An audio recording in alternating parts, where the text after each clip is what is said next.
చెప్పానంటే ఇందాక మన మనోహర్ గారికి వీళ్ళకి మనం ఏ యాక్షన్ కనుక మనం ముందుకు తీసుకెళ్ళకపోతే వీళ్ళు ఇన్ని మాటలు చెప్పి దీన్ని ఏమి ముందుకు తీసుకెళ్ళలేదేంటి అన్న అపవాదం మనందరి మీద ఉంటుంది. మన ఇంటెన్షన్ వేరు, జరుగుతుంది వేరు, మన యాక్షన్స్ దాని కాన్సిక్వెన్సెస్ సరిగ్గా వీళ్ళు సహకరించట్లేదు. ఇది ప్రజల దృష్టిలో పెట్టాలి. ఇది నిన్న ఢిల్లీ నుంచి వచ్చి అసలు యాక్చువల్లీ ఈరోజు నాకు ఈ ప్రోగ్రాం లేదు. నాకు ఈ రోజున నిన్న రాత్రి స్టెల్లా అనే షిప్లో ఇన్ని వందల టన్నులు పట్టుకున్నారు పనామాకు సంబంధించిన స్టెల్లా అనే షిప్లో.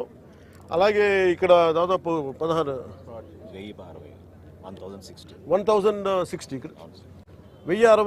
మెట్రిక్ టన్నులు ఇక్కడ పట్టుకున్నారు.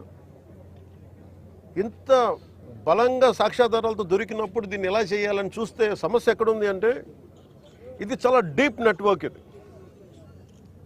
నేను వస్తాను అంటే నిన్న రాత్రి కూడా నాకు చాలామంది ఫోన్లు చేసి మెసేజ్లు ఏం పెడతారు, మీరు రావద్దు సార్ ఇక్కడికి అంటారు.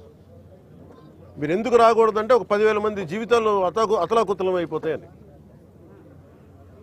పోర్ట్ అనేది it is meant for exports.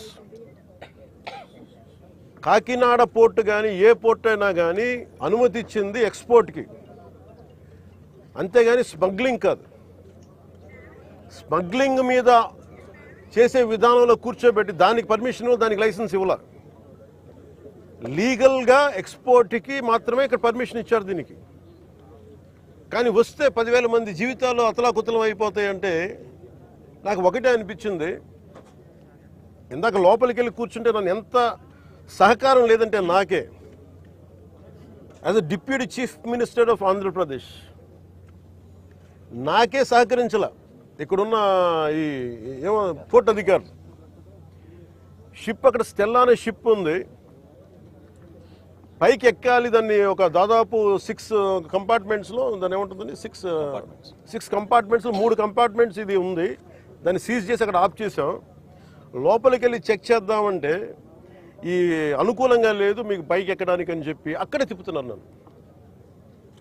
ఇంత ఆబ్వియస్గా నాలాంటి వాడికి ఇంత ఆబ్వియస్గా అందరూ చూస్తుండగా అంటే దీని వెనక ఎంత డీప్ రూటెడ్ నెట్వర్క్ పనిచేస్తాం మీ అందరికీ అర్థం. కొండబాబు గారు కూడా అదే చెప్తా ఉన్నారు. చూడండి సార్ ఎలా ఉందంటే అదే చెప్తా ఉన్నారు. నేను మీకు ఎప్పటి నుంచో మొత్తుకున్నాను సార్, ఇదే మీకు మీ దృష్టికి తీసుకొస్తుందని. ఇందాక మీకు చెప్పాను, కొండబాబు మనం కూర్చోబెట్టి మనం మెత్తగా ఉంటే సరిపోదు, మనం గట్టిగా మాట్లాడాలి దీని మీద మనం అందరం అని అది చెప్తా ఉన్నాను కొండబాబు గారికి. మనోహర్ గారికి ఆయన being a civil supplies minister నాకు ఏమి చేయాలి, నేను ఎన్నిసార్లు చేసిన యాక్షన్ ముందుకు వెళ్ళట్లేదంటే డిస్ట్రిక్ట్ సివిల్ సప్లైస్ అధికారిని పిలిచి నేను అడుగుతాను రాగానే. నేను ఇక్కడున్న సెక్యూరిటీ అధికారిని అడిగా, చెక్ పోస్టుల సెక్యూరిటీ అధికారి, మీకు పర్మిషన్ ఎవరు ఇచ్చారు, హూ చెక్స్ దిస్ అంటే మాకు నో అబ్జెక్షన్ సర్టిఫికేట్ ఉంది.